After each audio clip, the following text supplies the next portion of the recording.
Hey, guess what?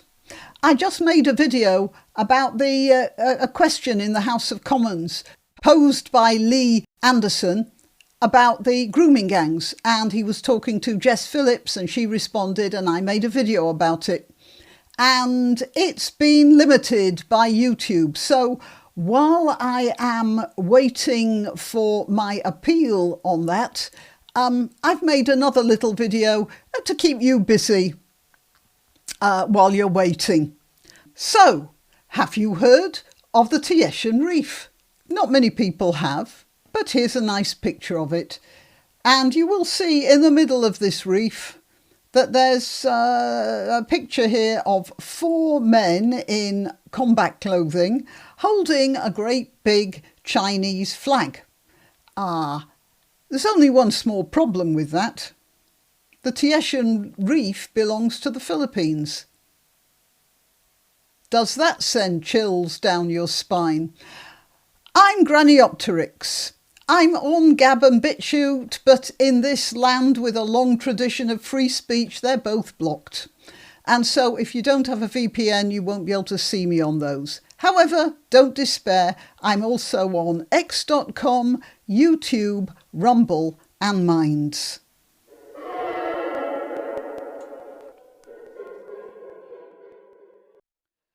All right, well, this is a little article in the Telegraph. China seized an island in the South China Sea, unfurling its flag amid growing tensions with the Philippines over territorial expansion. This is what I was talking about to all those people who were having a go at me because I said that when Putin marched into Ukraine, there was going to be trouble elsewhere in the world. And here we have it. Because Europe is pretty well neutered with regard to dealing with Russia, even though Russia has an army that can't even beat the Ukrainian army, and America has shown no inclination to help with Biden, squeezing Ukraine. And of course, that very famous interview between Vance and Trump and Zelensky, just showing how little regard the Americans actually have, how little regard the American government actually has for that beleaguered country. You can talk about what he wore, that he was wearing a combat suit. I mean, that's his uniform. His country is at war. Meanwhile, Trump goes to a funeral of the Pope in a bright blue suit when everybody else was requested. Well, everybody was requested to wear dark colours, navy or black. He came in a bright blue suit that would have done credit to a used car salesman. Now, look, I rather like Trump. Had I been in that sort of position, I would have voted for him. But turning up to the funeral of the Pope in a bright blue suit is far worse, in my opinion, than a man whose country is at war turning up to talk to the President of America wearing clean combat fatigues or some sort of a combat type uniform anyway. Now, Zelensky turned up. Again, he wasn't wearing a lounge suit, but he was wearing dark colours. Does Trump think he's more important than the Pope? Okay, fair enough. You can make all the excuses you want. I don't mind. I really, honestly don't mind. It didn't occur to me to be annoyed about Zelensky's combat clothing. And as for Trump's bright blue suit, I thought that was probably not very nice, but I wouldn't have made a political point of it, except for his making a political point out of poor Zelensky there, sitting on one side. Okay, yeah, you can say Zelensky was combative. He was not as grovellingly polite as Starmer was, creep, creep, creep. Well, I'd rather my Prime Minister were like Zelensky than Starmer, but maybe that's just my mad opinion. Anyway, What happened was America embarrassed Ukraine in front of the whole world, and now China is embarrassing America, because America's not going to go in with a gunboat and start defending the Philippines, Coral Island there, are they? And bit by bit, China is taking over the whole South China Sea and access to it, because that's what it wants. You just walk into somebody else's territory. They saw Putin did it, and America just, be my guest.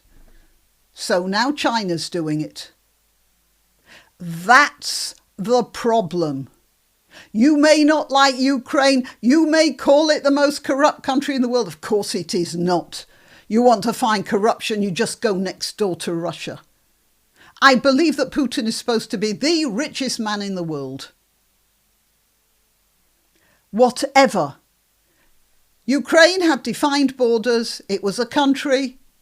And another country that thought it was bigger just marched in on it. And that was a bad precedent. And now we're reaping the whirlwind, aren't we? The 200 square metre Tieshan Reef forms part of the Spratly Islands and is located near T2 Island, which hosts a Philippines military facility that Manila reportedly uses to track Chinese movements in the area. I wonder why they wanted that little coral island there, or whatever it's made of. CCTV said the Coast Guard landed on the sandbank, also known as Sandy Key, to exercise sovereignty and jurisdiction over the reef and collect video evidence regarding the illegal activities on the Philippines side. So right now, China is saying that the Philippines have no right to be there on their own island. Beijing claims sovereignty over nearly all of the South China Sea and has rejected competing assertions from other countries, including the Philippines, as well as international ruling that its claims have no legal basis. Of course its claims have no legal basis. It's using the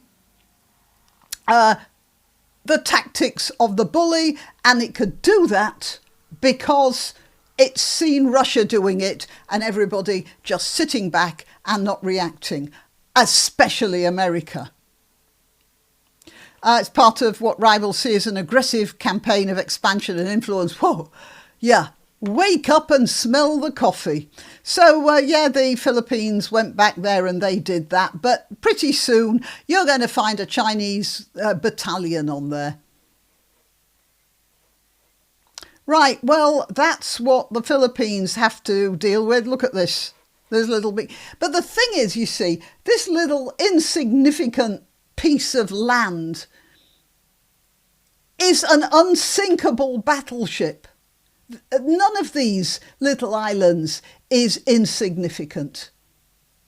All of them can have a military purpose. The only question being, whose military purpose do they serve?